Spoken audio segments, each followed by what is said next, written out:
روزمرہ کے معمولات۔ رسول کریم صلی اللہ علیہ وآلہ وسلم گفتگو میں الفاظ اتنے ٹھہر ٹھہر کر ادا کرتے کہ سننے والا آسانی سے یاد کر لیتا۔ اس دوران بالعموم ایک مسکراہٹ شامل رہتی۔ رسول اللہ صلی اللہ علیہ وآلہ وسلم اپنے بال بہت سلیقے سے رکھتے، ان میں کثرت سے تیل کا استعمال فرماتے، کنگھا کرتے اور مانگ بھی نکالتے۔ خوشبو میں ریحان، مشک، عود اور مہندی کے پھولوں کی مہک بہت پسند تھی۔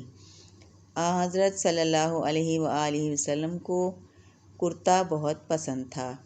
نیا کپڑا اللہ کی حمد اور شکر کے ساتھ بالعموم جمعہ کے روز پہنتے۔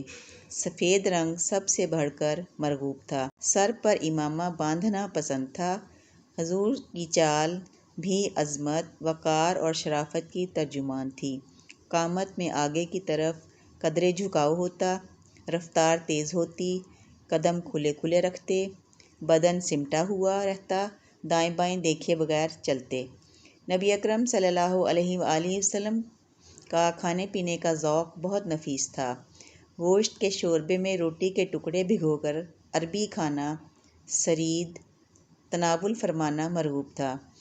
پسندیدہ چیزوں میں شہد، سرکہ، خربوزہ، ککڑی، کھچڑی اور مکھن وغیرہ شامل تھیں۔ دودھ اور مکھن کے ساتھ کھجور ملا کر کھانا بھی ذوق میں شامل تھا۔ سانس میں بو کے باعث کچی پیاز اور لہسن کا استعمال ہمیشہ ناپسند رہا۔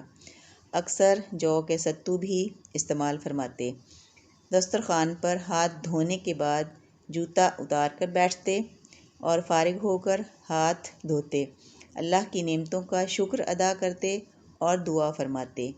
گھر سے باہر نکلتے اور گھر میں داخل ہوتے تو اہل خانہ کو سلام ضرور کہتے، بیماروں کی عیادت کے لیے اہتمام سے جاتے اور شفا کے لیے دعا فرماتے تھے۔